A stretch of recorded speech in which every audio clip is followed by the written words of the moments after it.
काला साया। यूं तो बनारस घाट अपनी खूबसूरती के लिए बहुत प्रचलित है, पर घाट के किनारे कई राज लिए बैठे हैं। ये कहानी शुरू होती है बनारस के घाट के पास बने ममता निवास से, जहां प्रिया लाल जोड़े में ममता के घर उसकी बहू बनकर आती है। आओ आओ बहू, घर को अपने पैरों से पवित्र करो। ममता घर की दहलीज पार कर ही रही होती है कि अचानक एक बहुत गंदी सी बास पूरे घर में फैल जाती है।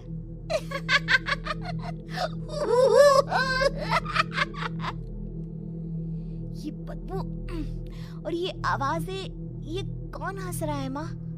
अब ये पड़ोसी ना हमारे थोड़े अलग से है। कहाँ हम शाकाहारी और ये मांस मच्छी खाने वाले। छोड़, तू ध्यान मत दे और गृह प्रवेश कर। और हाँ बहू, अपनी सास की एक बात हमेशा याद रखना, इन पड़ोसियों से तो कभी बात नहीं करेगी। अच्छे लोग नहीं है ये। अपनी सास की ये बात मानेगी ना बेटा?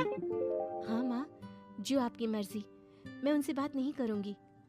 अगले दिन प्रिया अपनी पहली रसोई बनाने रसोई घर में जाती है। ये छोटी बात तो नाक में जा रही है। एक काम करती हूँ, खिड़की खोल देती हूँ। प्रिया खिड़की खोलने जाती है। इतने जाले, लगता है इस खिड़की को कभी खोला ही नहीं गया। पर ऐसा क्यों? ओह, नॉन वेज की स्मेल आती होगी ना। 2 मिनट के लिए खोल लेती हूँ, फिर बंद कर दूंगी। प्रिया खिड़की खोलती है। खिड़की खोलते ही उसकी नजर सामने वाले घर की खिड़की पर पड़ती है, जहाँ एक लड़की खड़ी होती है। हाथों में मेहंदी, लाल रंग की साड़ी, बिल्कुल सजी धजी, मानो प्रिया की तरह ही वो भी नई नवेली बहू हो। वो प्रिया को देखकर मुस्कुराती है। हे भगवान, माँ ने तो इनसे बात करने को मना किया था। प्रिया फौरन ही खिड़की बंद कर देती है और तवे पर चढ़े रोटी की ओर देखने लगती है, पर वहाँ रोटी न होकर मछली पड़ी होती है। ये क्या? पहली ही रसोई में इतनी बड़ी गलती! हे भगवान, अब मैं क्या करूं? प्रिया बहुत डर जाती है और फौरन रसोई की सफाई करने और फिर सभी के लिए खाना बनाने लग जाती है। जब वो सबको खाना परोसती है, सब तो ठीक है, मैं बेकार में चिंता कर रही थी। हे भगवान, ऐसे ही बस अपनी कृपा बनाए रखना। रात के वक्त जब सब सो रहे होते हैं, तब प्रिया को पायल की आवाज सुनाई देती है, जिससे उसकी आंख खुल जाती है। ये पायल की आवाज कहाँ से आ रही है? प्रिया उठकर उस आवाज के पीछे छत की सीढ़ियों तक जाती है। तभी उसे बच्चे के रोने की आवाज आती है। प्रिया छत पर जाती है तो क्या देखती है? वही लाल साड़ी वाली लड़की अपनी गोद में एक नवजात बच्चे को घुमा घुमा कर सुला रही है। तभी प्रिया की नजर उसके पेट पर पड़ती है। ओह गॉड, ये तो प्रेग्नेंट भी है। सुनिए, बच्चा सो नहीं रहा है क्या? मैं कुछ मदद करूं? नहीं नहीं, आपके घर वालों को अच्छा नहीं लगेगा, मैं संभाल लूंगी। स्नेहा की गोद से बच्चा हाथ मारकर प्रिया की गोद में आने को छटपटाने लगता है। दोनों घर अगल बगल में बने होने के कारण प्रिया उस बच्चे को गोद में ले लेती है। प्रिया के पास आते ही वो सो जाता है।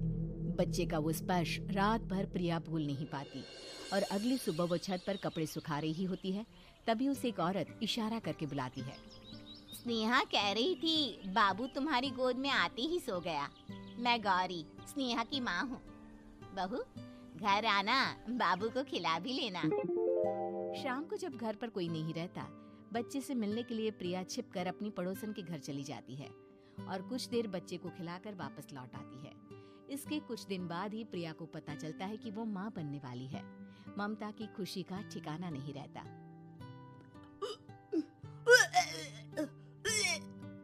माँ जी, पता नहीं क्यों उल्टी आ रही है।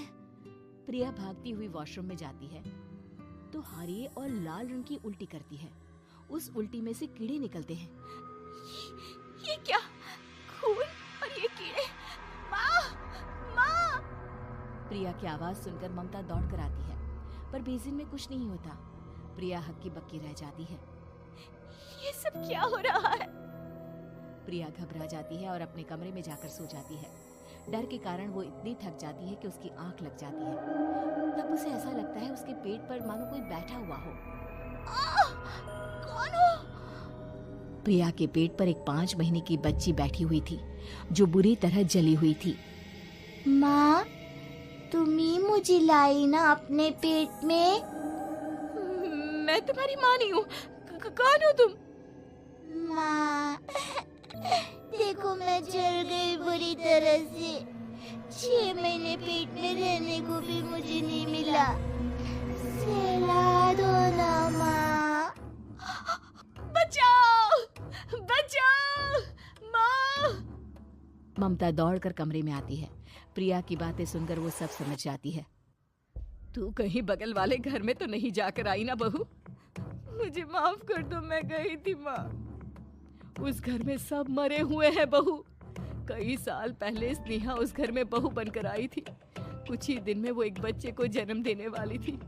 पूरा घर बच्चे के आने की खुशी में खोया था कि एक दिन अचानक उस घर में आग लग गई। सब बुरी तरह जलकर मर गए। गौरी आज भी दादी बनने का इंतजार कर रही है और इसीलिए स्नेहा ने अपना अजन्मा बच्चा तुम्हारी कोख में डाल दिया। ममता ये कह रही होती है कि पीछे से उसके पैरों को एक बच्चा पकड़ लेता है। दादी, दादी। माँ, स्नेहा की गोद में यही बच्चा था। ये बच्चा कौन है फिर? तेरी मौत है। तेरी भी दादी। जिस चीज का ममता को डर था वही हो गया।